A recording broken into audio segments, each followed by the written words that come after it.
What happens to the people you love and everything you've built once you're gone? Now, I know no one likes talking about it, but here's the thing. Avoiding it will not make it go away. It's just gonna make things harder for the people you care about most once you're gone. I'm gonna walk you through what an estate plan actually is, why it matters more than you think, and the key pieces that make it work. By the end, you're gonna know exactly what you need without all the legal jargon. So let's start with the basics. An estate plan is simply a set of legal documents that's gonna spell out what happens to your stuff, your money, and who makes decisions for you about your care when you can't make them for yourself. Now, when most people hear estate plan, they're gonna picture rich people with big mansions and trust funds being divvied up amongst a large family. But the reality is, everyone has an estate and everyone needs a plan. Now, the goal of your plan is to make sure things are handled for you the way you would have wanted when you're not there to make those decisions. And it can reduce the stress for your survivors.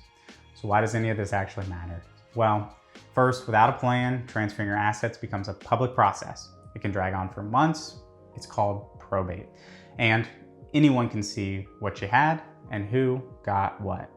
Beyond that, an estate plan removes the burden of guesswork for your survivors. Your family isn't left wondering what you would have wanted during one of the most emotional times of their lives.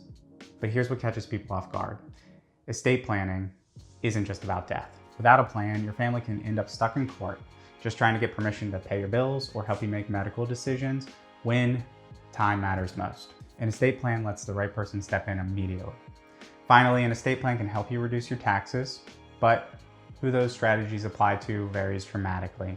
That's where working directly with a financial advisor who understands tax planning can become very valuable. So what actually goes into this estate plan? Well, the first step is a will.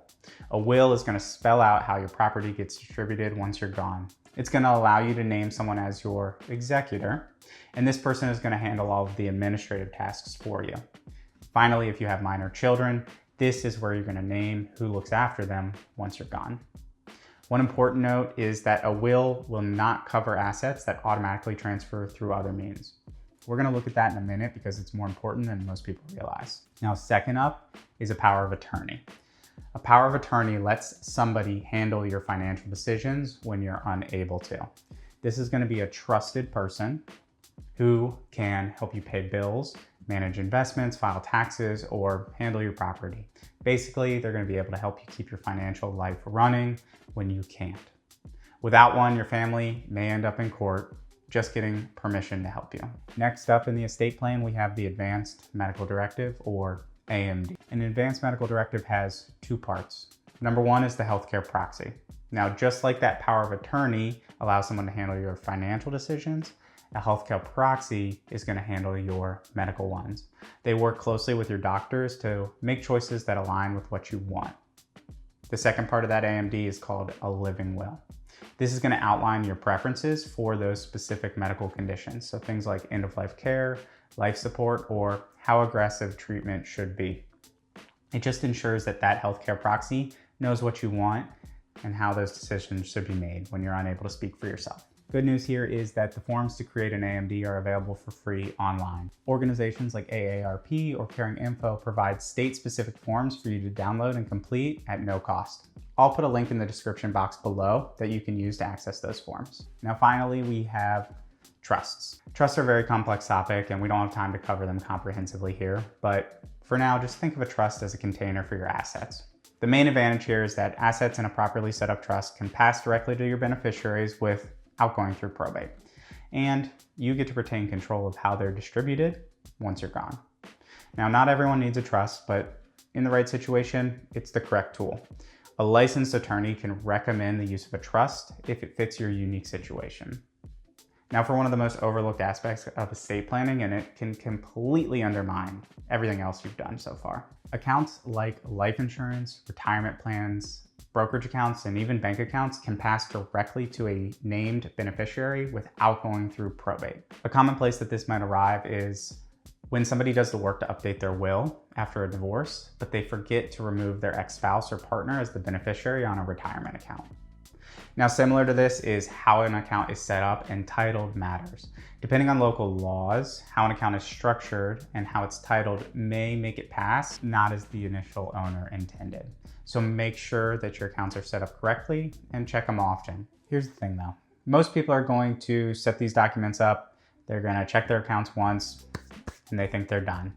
But the truth is, life evolves and your estate plan needs to keep up. Estate planning isn't something you do once and forget about it. Life changes and your plan needs to keep up.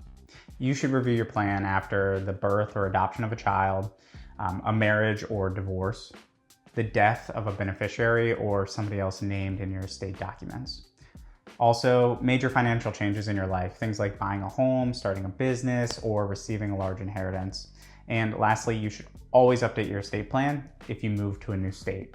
Local laws differ greatly between our states. Even without major life events happening, it is always smart to review these documents every few years just to make sure they reflect what you still want.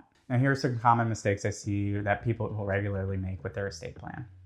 Not telling anyone where those documents are kept. It's estimated that more than half of people don't know where their parents' estate documents are. Second mistake is not having a plan for your digital assets. Your phone passcode, your email passwords, and online accounts, they can be locked and frozen forever if no one knows how to get in.